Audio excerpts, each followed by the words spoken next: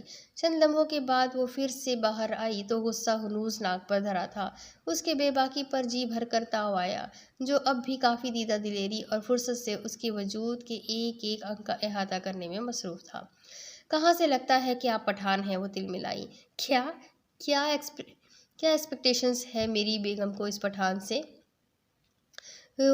زومانیت سے کہتا۔ اس کا لہجہ بے تحاشا بے باک تھا۔ اس کے جواب پر وہ لال بھبوگا چہرے کے ساتھ بری طرح کھجل ہوئی تھی۔